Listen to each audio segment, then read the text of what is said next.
warga khususnya yang memiliki surat hijau membayar sewa serta pajak bumi bangunan, BPB juga. Di situ selama ini kalau tahu memang permasalahan sudah berjalan lama, kenapa pemerintah kota tidak ada suatu pengcoveran persoalan ini hingga untuk meringankan warga membayar sekian persen nantinya biar bisa terjadinya SHM.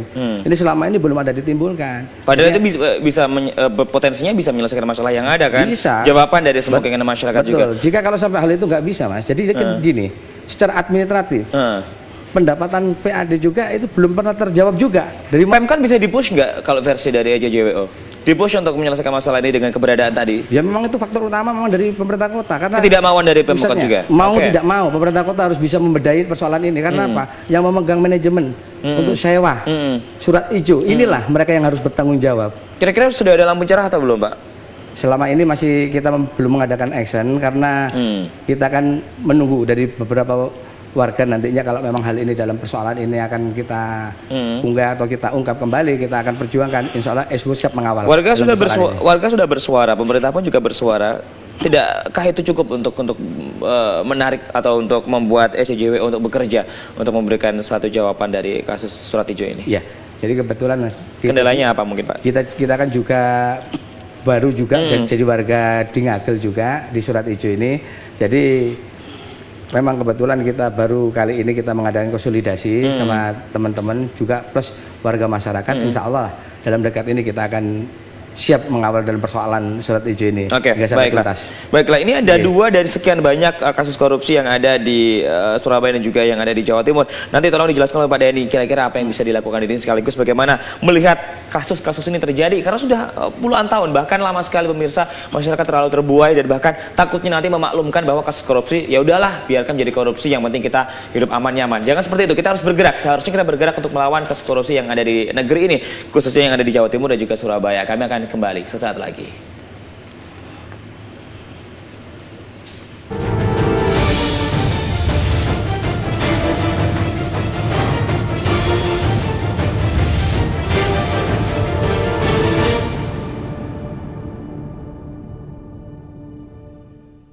Ni hao Penghioman, kali ini Ko Andre mau ajak kita kembali ke Taiwan. Yap, dan perjalanan kali ini Ko Andre mau mengenalin kita ke daerah Inke, Old Street, dan juga Tainan City. Shh, Ko Andre juga mau ajak kita untuk melihat indahnya taman di Shofu University. Udah penasaran kan sama perjalanan Ko Andre kali ini? Makanya Penghioman saksikan Chinatown hari Selasa 2 Desember 2014 pukul 21.30 hanya di SW TV, selalu update. TV. It's about to get real. Ada buat lo dan bikin hari-hari lo jadi 1000% anak muda. Ready? Yeah. Dari acara-acara yang sudah nggak asing lagi, sampai acara-acara baru yang gak kalah seru. He isn't who he says he is. Wow. Musik-musik pilihan terbaik dari artis-artis ternama. Thank you so much to my fans. Selama 2 jam dari jam 4 sore dan jam 10 malam for your daily dose of MTV. 1000% anak muda.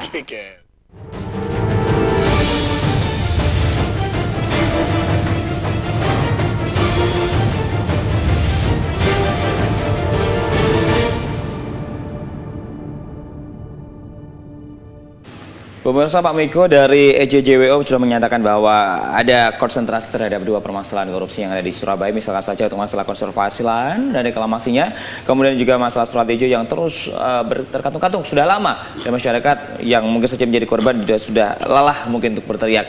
Ke Pak Denny, Pak, kalau kita melihat dua di antara kasus korupsi yang ada di Surabaya dan juga Jawa Timur ini, apa yang bisa menjadi wacana untuk penyelesaian? At least katakanlah satu hal yang membuat masalah ini segera selesai gitu loh Pak Denny. Baik, sebelum ke sana Mas Akmal ingin saya sampaikan begini. Boleh. Ada persoalan penegak hukum tadi kan yang sepertinya sulit. Namun percayalah kita semua, karena kita ini orang-orang yang beragama ya. Saya selalu mengajarkan kepada mahasiswa saya begini, dan ini selalu menjadi kenyataan. Jangan pernah menggerus uang negara, yang itu notabene uang rakyat, yang dikumpulkan dari jeritan keringat rakyat kecil, karena pasti akan tumbang cepat atau lambat dengan cara yang menyakitkan. Ini postulat saya, sehingga kalaupun aparat penegak hukum enggan untuk itu, yakinlah Allah dengan caranya akan bekerja dengan sendiri. Itu ya, itu yang saya selalu yakini, selalu melalui apa saja orang selalu tumbang karena itu. Tapi banyak bukti memang seperti itu Pak ya. Iya, Kasus cepat korupsi atau tumbang lambat. dengan jeleknya Iya, gitu kan. pasti. Nah, berkaitan dengan kasus reklamasi surat izin, berkaitan reklamasi itu sebenarnya kenapa ini sulit gitu ya, dan bagaimana cara kita mencari solusinya. Kesulitannya harus kita tahu persis. Kalau reklamasi, kalau dugaan dari Mas Miko benar, ini kan tipe kejahatan yang dinamakan corporate and governmental defiance. Jadi tindakan penyelewengan yang dilakukan oleh perusahaan bekerja sama dengan para penguasa, sehingga memunculkan fenomena penguasa penguasa yang bekerja sama dengan pengusaha, atau penguasa yang menjadi pengusaha, atau pengusaha yang jadi penguasa. Mereka saling terkait dengan link yang ada kan. Jadi pengusaha, pemerintah, penegak hukum Pak. Kadang-kadang di Republik tercinta ini ada satu orang itu mempunyai banyak status. Ya dia penguasa juga pengusaha, dia pengusaha juga penguasa. Kadang-kadang masing-masing memang penguasa dan pengusaha, dia bekerja sama, sehingga fenomena penguasa ini sangat sulit untuk diberantas. Bahkan karena pengusaha juga penguasa juga pengusaha, kan mereka juga lahannya di situ juga. Jadi ada 3 varian tentang istilah penguasa, sehingga kalau fenomena penguasa ini terjadi, maka teori bahwa yang namanya eksekutif, terus entrepreneur, pengusaha dan legislatif itu harus ada pada kandang yang berbeda. Dengan teori Iron Triangle itu, segitiga besi, nggak berlaku. Mereka tidak bisa saling mengawasi karena masing-masing terlibat, masing-masing masuk di kandang yang ini secara carut marut. Ini jadi masalah, sehingga menguraikannya adalah benar membutuhkan aparat penegak hukum yang setengah edan. Sama adanya dengan penguasanya ini. Iya, dan dia harus mampu membidik itu. Dan ini orang yang memang menghibahkan sisa hidupnya untuk itu. Kalau tidak, sulit. KPK bisa dikatakan setengah edan tidak Pak? Ya, dalam beberapa hal ya. Itu bisa melawan semua pengusaha yang jadi penguasa juga pengusaha itu sendiri. Nah, jadi memang garis bawahnya di sini bahwa untuk ranah birokrasi ini menjadi lahan basah korupsi juga gratifikasi. Itu memang seperti itu. Potensinya itu sampai kapan Pak? Kalau memang lahan basah kok terus-terusan jadi birokrasi menjadi lahan basah gratifikasi dan juga korupsi? Ya, itu terjadi. Sudah stylenya sejak lama ya kayaknya. Jadi begini, jadi jangan pernah bermimpi bahwa kejahatan di dunia ini selesai. Tidak. Ini pasti berakhir sesuai dengan akhir zaman. Dengan metode yang berbeda-beda, gitu kan? Ini yang namanya korupsi, macam-macam tindakan koruptif ini kan barang lama dengan kemasan baru. Intinya sama, tindakan koruptif. Itu. Sehingga yang dibayangkan adalah begini. Harus ada perubahan paradigma. Bagi nanti mereka yang akan menjabat, itu visinya untuk menjabat itu apa harus jelas. Ini kan ada persoalan orang menjabat itu kan justru job seeker. Jadi mereka menjadi anggota legislatif justru job seeker, mencari pekerjaan di ladang itu karena ini yang sangat menggiurkan. Sehingga dengan sangat menggiurkan itu mereka tidak segan-segan untuk mengeluarkan rupiah yang banyak untuk masuk ke sana karena menggiurkan. Sehingga apapun yang terjadi, nah termasuk surat hijau pun itu kan menjadi isu politis. Setiap ada pemilu, apakah pileg, apakah pilkada, itu kan selalu menjadi isu politis yang cukup kuat untuk menangguk suara. Pada saat mereka mengangkangi apa yang mereka sampaikan saat pemilu, dan pada saat mereka menjadi penguasa tidak melakukan itu, ini sebenarnya sudah masuk dalam ranah state crime, kejahatan oleh negara. Ini secara terstruktur orang-orang warga yang lemah ini cenderung menjadi korban. Kelemahan warga itu faktor victimogen, membuat mereka mudah menjadi korban dari apapun, apakah itu policy, apakah itu tindakan-tindakan fisik, mereka selalu menjadi korban. Oke, kalau seperti itu Pak Miko melihat bahwa jika Pak Denny mengatakan kita butuh penegak hukum yang agak sedikit edan seperti itu, pernah ada sorotan dari ECJWO untuk melihat penegak hukum kita seperti apa sejauh ini? Kalau dari pengamatan atau hanya korupsi saja yang disoroti? Ya, kalau menurut pengamatan ECJWO selama ini para penegak hukum terkesan adanya suatu pilah-pilah. Tebang pilih lah kita Tebang ngomongnya pilih. seperti itu ya memang. Yang mana ada sebuah kepentingan, itulah yang ditonjolkan. Padahal untuk menjerahkan para koruptor, seharusnya justru malah di birokrasi lah yang harus terbanyak, itu harus diungkap. Bukan lagi orang yang akan duduk di jabatan dewan, jabatan politis, itu yang selalu Lebih menjadi lahan persoalan basah itu. yang ada di pemerintah ya, ini birokrasi ya. Betul. Itu menjadi lahan basah yang paling Padahal birokrasi sendiri ini adalah betul tadi Bapak Danis bilang, yang dibilangkan tadi, diuraikan bahwa yang jadi sakit ini masyarakat. Ya. Merasa sesak nafas. Karena apa? Selama ini penggerusan keuangan yang masuk digerus itu adalah uang rakyat. Masyarakat lagi-lagi ampek Pak Denny juga Pak Ya, Menko ya, sudah betul. terasa lama Ya. ini digitu-gituin terus Betul. kan. Jadi selama ini belum pernah ada janji dari pemerintahan yang signifikan benar-benar diwujudkan pada masyarakat, belum pernah ada. Selalu mereka di saat akan duduk itu janjinya luar biasa. Begitu saat duduk kebingungan. Karena apa? Perjalanan ini sudah terkesan perjalanan yang sudah masuk di dalam ranah perjalanan persyaratan-persyaratan yang harus diurus. Jadi ini adalah administratif. Jadi bukan lagi perjalanan secara sistematik yang mana untuk menjanjikan pada masyarakat supaya bisa terselesaikan. Jadi kayak misalnya menjadi Persoalan-persoalan jaringan gitu kan. Dulu kalau misalkan masyarakat yang merasa bahwa oke kita harus lawan korupsi di tubuh atas seperti itu di kalangan elit, tapi pada saat sudah masuk ke dalam keluarga itu mau tidak mau mereka akan ya udahlah inilah permainannya seperti Karena itu. posisi wena. Nah, loh, Pak kan sebelumnya kan sudah idealis sekali. Iya. Oke, saya optimis bisa melawan korupsi. Ternyata pada saat sudah masuk ke dalam keluarga besar dengan jaringan korupsi yang luas, kita mau tidak mau harus ikut Sehingga di permainannya kan? orang yang teruji dan orang yang kita percaya adalah bukan mereka yang sedang meraih kekuasaan itu, namun saat dia sudah memegang kekuasaan itu, pasca dia melepas kekuasaan itu dengan amanah, kalau dia bicara baru kita bisa percaya. Tapi kalau sedang mencari belum tentu, sebab pada saat dia masuk ke comfort zone, apalagi dia punya PW, posisi wena, sulit dia terlena dengan itu. Sehingga satu-satunya kenapa? Karena jadi kalau ada persoalan perilaku begini Mas Akmal. Jadi orang-orang yang di comfort zone itu lama-lama pasti juga mati. Kenapa? Karena ini kan teori membuat swike, kodok kan gitu. Jadi kalau kodok itu langsung dimasukkan ke air panas, dia akan langsung loncat. Kan ini panas nih, bahaya untuk diri saya. Tetapi di comfort zone ini dingin, tenang, nikmat dia. Lama-lama air mendidih, matilah dia. Jadi sensor sense of ini kritisnya hilang sudah, karena sudah merasa nyaman. Karena orang-orang di sekitar ini aman nih, nggak apa-apa nih, aman. Dan sudah bertahun-tahun nggak apa-apa. Kan itu sama saja dengan sedikit demi sedikit memasukkan air panas. Tapi lama-lama ya kelojot-kelojot betul. Jadi ini comfort zone ini, makanya orang yang akhirnya nanti sukses pun, saya selalu mengajarkan kepada mahasiswa saya juga begini. Hidup itu ada dua jalan hidup. Jalan becek atau jalan bintang. Kalau jalan becek cepat kaya, cepat terkenal, tapi cepat terpleset. Tapi kalau jalan bintang lama sekali, bahkan berkelok lama, tapi selalu maintains on the top saat dia di atas. Stabil intinya. Iya, stabil. Oke, baik.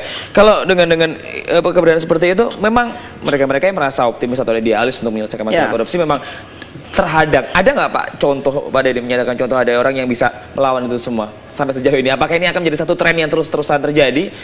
Apalagi masyarakat kita yang suka sekali mengagungkan orang yang ada di kalangan elit atas atau bagaimana? Iya, jadi begini, kenapa itu sulit diberantas? Karena begini kan, selalu yang sering saya, kalau saya boleh mengutip begini, orang yang melakukan tindak pidana korupsi itu kan, kenapa sering kali sulit disentuh? Karena dia memberikan comfort zone juga pada orang yang lain. Yang sampingnya sering membagi-bagikan uang, sehingga dianggap sebagai orang yang baik dan orang yang sosial. Dan sering menggunakan kekayaan haram tersebut untuk memupuk dan mempertahankan kekuasaan dengan berbagai macam topeng, yang orang baik, orang sosial, dermawan, Dan sebenarnya hitung-hitungan sederhana, orang yang membelanjakan uangnya di luar apa yang bisa dihitung sebagai pejabat negara gitu ya. Misalnya saya sebagai dosen, orang semua tahu ukuran seorang dosen seperti apa. Kalau menghambur-hamburkan uang secara tidak bertanggung jawab itu dari mana kan itu? Ini masalah, sehingga yang ingin saya sampaikan begini, Mas, ini saya kutip saja. Ya. Jadi kenapa itu sulit diberantas? Karena para pelaku korupsi itu mempunyai moral insensibility. Dia moralnya tidak peka sama sekali. Tapi saya ingatkan sekali lagi pada para pelaku, terlepas aparat penegak hukum itu serius tidak menegakkan hukum ini, yang selalu saya katakan beginilah, paradigma saya yang selalu saya yakini betul. Jangan pernah membuat Ibu Pertiwi menangis. Oke. Begitu kekayaan Ibu Pertiwi kita jarah, Ibu Pertiwi menangis, kata orang Jawa, kualat. Tinggal tunggu waktu untuk menuai apa yang sudah dia tebak. Karma Yakinlah, eksis di sini, yakinlah. kayaknya. Baik, Saya yakin karma. itu. Karena kalau kita berharap pada hukum, saya orang hukum, tapi kita betul-betul berharap pada hukum tidak cukup. Ya. Karena kehidupan ini tidak saja ditopang oleh hukum, tapi norma agama kita. Baik. Yakinlah, Ibu Pertiwi menangis, mereka akan tumbang. Baik, Pak Denny, kita coba dulu yang satu ini. Selamat pagi. Selamat pagi. Selamat pagi dengan Ya, Pak Alex Surabaya. silakan, Pak. Ya. Selamat pagi Bapak narasumber. Sangat saya terharu topik yang pagi ini diangkat soal korupsi. Seperti tadi Bapak nyatakan, janganlah negara ini menangis. Sangat luar biasa. Korupsi ini harus kita tangani, kita berantasi. Tetapi bagaimana memberantasi korupsi ini? Tentu kita akan lihat, karena ada penjual, ada pembeli. Saya ambil contoh saja, karena ada penjual tentu ada pembeli. Penjualnya itu ya yang menangani pemerintahan. Dengan ada reformasi ini, yang kejadian itu birokrasi pemerintahan, dia menjadi jabatan sebagai gubernur, wali kota, bupati, dia harus keluarkan uang. Bayangkan, gubernur bisa ratusan miliar, bupati, wali kota sekian ratus puluh miliar. Sesudah dia jabatan 5 tahun, dia harus kembali modal. Bagaimana cara dia mengembalikan modal? Tentu dengan cara korupsi, menjual aset daerah, menjual aset negara. Ini kita selalu berbicara korupsi, tapi tidak tahu sumbernya kenapa bisa terjadi korupsi di Indonesia. Karena sistem pemerintah yang mengarahkan pejabat pemerintah jadi koruptor. Sekian, terima kasih, selamat pagi. Terima kasih, Pak Alex. Ada sesuatu yang mengarahkan pemerintah menjadi koruptor seperti itu. Ada pembeli, ada penjual. Pak Miko terlebih dahulu, silakan, Pak. Ya, jadi kami menyikapi dari Pak Alex. Jadi persoalan korupsi lahir itu tinggal tergantung dari hati nurani. Kembali lagi dengan tadi Pak Denny yang menyatakan tadi bahwa semua itu ada waktunya. Ya. Di saat apalagi Ibu Pertiwi, istilah itu dikatakan tadi oleh Pak Denny, apabila itu dilahirkan itu tergantung dari hati nurani. Kalau memang dia punya hati yang memang tujuannya tidak akan mengarah ke korupsi, saya rasa persoalan ini nggak akan terjadi. Tapi rata-rata kalau orang yang jujur kebanyakan tersisih. Orang yang Jadi akan kita harus muncul- main nakal gitu ya, juga biar kita akses gitu, Pak.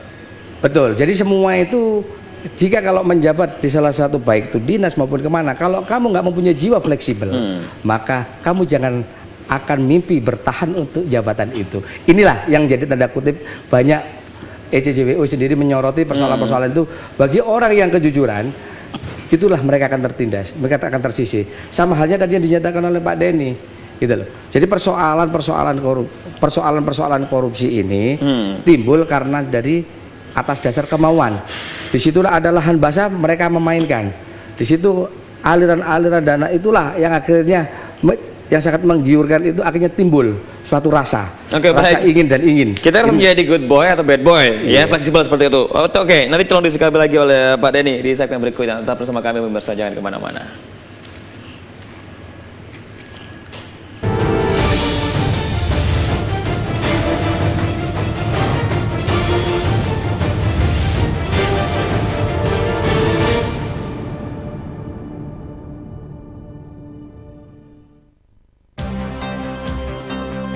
Membuka pagi bukan hanya sekedar mempersiapkan senyum terindah. Awali dengan update pagi, berita terbaru dengan pembahasan terupdate SBO TV. Jangan hanya mau terima sepenggal info. Di update siang, tunggu laporan live view kami. Di update malam, semua fresh, hanya dalam satu remote Anda. Temukan jawaban dari segmen debat dan argumen berbagai sudut pandang. Bila perlu rakyatnya juga diberitahu. Semua ini ada karena Anda, jurnalis warga yang melaporkan, memberikan komentar, foto, dan update terbarunya. SBO Update. Sunday morning perform me. Matahari yang semakin sengit menyongsong di udara tidak membuat para car enthusiast ini bosan dengan acara ini ya. Bagus sih kalau aku pikir ya, soalnya kita bisa saling mengenal dari komunitas-komunitas lain dan di Surabaya ini. What's up guys? Everything is doing great? Yes, I hope you do. And of course, welcome back on Drive Thru, your automotive lifestyle TV show in Surabaya.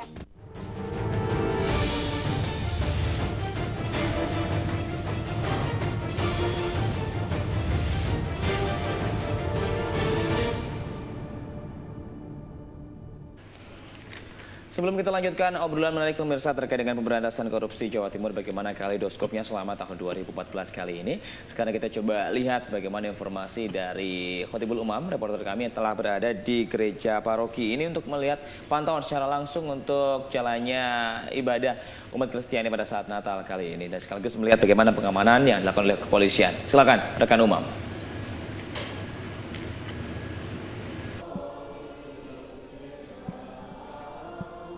Ya baik pemirsa, saat ini saya sedang berada di Gereja Katolik Paroki Hati Kudus Yesus, dan saat ini bisa dilihat di belakang saya sedang berlangsung misa, dan bisa dilihat di sini juga diikuti oleh ribuan jemaat dan berlangsung begitu sakral dan hikmat. Dan ada sekitar 4.000 hingga untuk malam Natal tadi malam ada sekitar 4.000 jemaat yang menghadiri gereja ini, dan untuk paginya sekitar 2.000 hingga 3.000 jemaat yang melakukan misa. Dan untuk jadwal misa sendiri pemirsa, ada untuk di pagi hari ini ada 2 kali misa, yaitu di jam 7.15 dan jam 9.15. Sementara di siang terdapat 2 kali misa, yaitu di pukul 15.30 dan 19.30. Dan pemirsa, untuk tema dari Natal tahun kali ini mengambil tema berjumpa dengan Allah dalam keluarga. Tema ini dimaksudkan adalah untuk membawa kedamaian di dalam keluarga setiap umat Kristiani. Dan pemirsa, demikian informasi yang dapat kami sampaikan untuk Anda. Semoga selamat Natal, semoga Natal membawa kita damai dalam setiap harinya. Terima kasih. Kembali ke studio.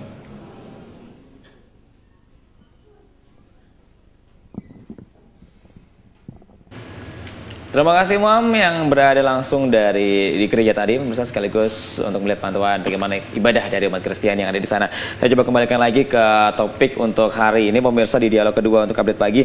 Pak Denny, silakan ditanggapi. Tadi Pak Alex menyatakan ada penjual, ada pembeli. Ini sumbernya dari mana, dan kayaknya ada sesuatu yang membuat pemerintah sekarang cenderung ke arah koruptor seperti itu. Pak Denny, mohon disikapi. Iya, saya sepakat. Jadi selalu saya katakan bahwa tindakan koruptif apapun bentuk dan jenisnya itu kan selalu transaksional.